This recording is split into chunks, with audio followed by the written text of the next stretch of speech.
Right, so let me just lock the door first.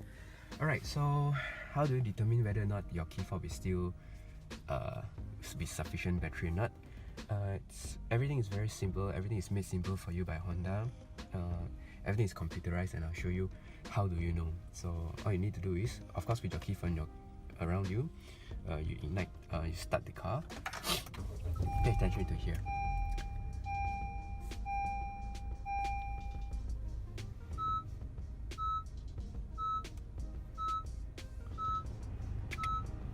Alright, so in addition to the normal startup car sound that you hear on on all Accords 9th generation Accord, you'll hear a following rather slightly higher tone chime, something not ordinary. It's actually a soft alert to letting you know that something is not right, so please attend to it. And if you divert your attention for a while to this here, right next to the gear selector mode display, you see something like that, key, and then the flashing battery icon here.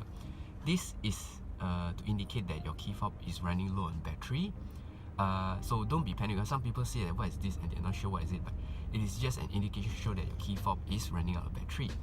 And the reason why this is important, because all modern cars, nowadays modern cars, especially this 9th generation Accord, without the key fob, you can never start the car, and that is always pay attention to this here. So, and as a general rule, don't ignore anything that pops up here. Once something is out of the ordinary pops up, please look into it and attend to it immediately. Because hi guys, today I'm gonna share with you guys on how to actually change the battery in this key fob to the 9th generation Honda Accord. And this doesn't actually only applies to the Honda Accord, but to all Hondas that uses keyless entry key fob like this.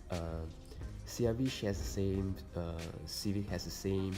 I believe all cars after the 9th generation Accord uses key fobs like this.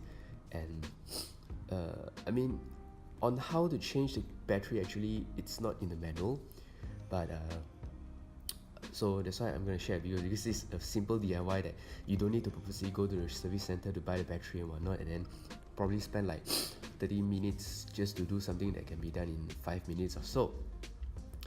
And I hope that this video will be useful for you guys. So let's get started. Alright, so you will have keys like this, depending on the type of features that your car have. You may have 3, you may have 2, and you may the new Civic may have the remote access startup, something like that. So you have another extra button here. But I know that the CR-V, the 2-wheel drive CR-V, only has 2. It doesn't have the back trunk release. So anyway, it will look substantially the same. So first thing first, what you're gonna do is this. Look for the this key release button here, and can you see this knob here? So you just push it here, and you just pull this out. Alright, so just to let you guys know that you don't need any tools, but if you have it, then you use it. But if you don't have it, you don't need any tools. You just need this. Everything is here, you just need this. So the next thing, once you remove this, what you need to do is, let me see if you can see it. Hopefully it's okay. Can you see this gap in between these two things? This gap. Okay, so what you need to do is aim this part right in the middle of the gap that I showed you, and then just ever so slightly twist and pry. So you can just, literally you're just pry open it, but be careful, be very gentle so that you don't break anything. So just slightly peel and you see it pops up. It's a bit dark, so it pops up. Can you see here? Okay, so when you have it pop up, you just basically just continue prying slowly so you don't damage anything.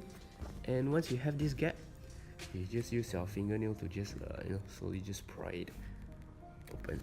And if you cannot, just continue doing it until you have a comfortable leverage. So you see, I just pop it slightly more, so now you have a very comfortable leverage, and I believe you can just peel it off. So just let me put it there. So now it's off. Alright, so as you can see, this is the battery, and the battery is actually CR2032. Alright, so you can get this at any shops, any camera shops or any shops that sells calculator or anything. Generally, it's a very basic battery that you have it.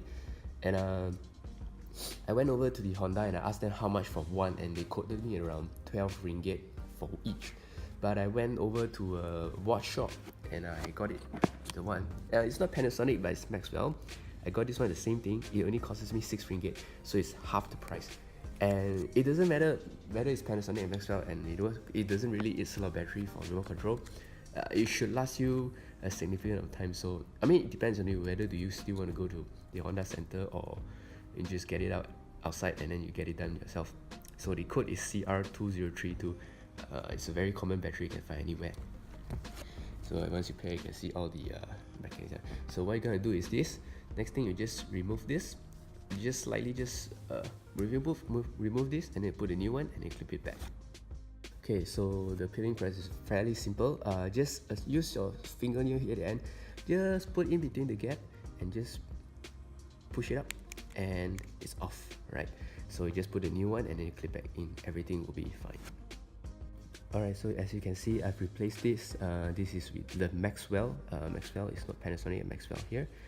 So just make sure it's snug fit, and just clip everything back in, and you're good to go. So clipping egg is also very simple. Just make sure everything is in line, and then just slightly press it. Just press it, and clip everything into place. And make sure no gaps are allowed. So yep. So everything is placed, buttons are all proper, and all you need to do is put this key back, and that's it. You have a remote control with the battery change, all done less than probably, I think maximum you probably take about 5 minutes, rather than going to the service center buying at almost double the price and getting something done in 30 minutes when you can get it done yourself in about 5. And don't worry, this will not void warranty, so don't worry about warranty. I know a lot of people paranoid by, oh shit, by doing this outside can I void warranty? No, it doesn't void your car's warranty, so you still can claim. It's okay. So I hope this. Alright, so with the battery changed, let's see whether the system detects the low battery again. So let's depress and start the engine. And voila! The low battery signal is now gone.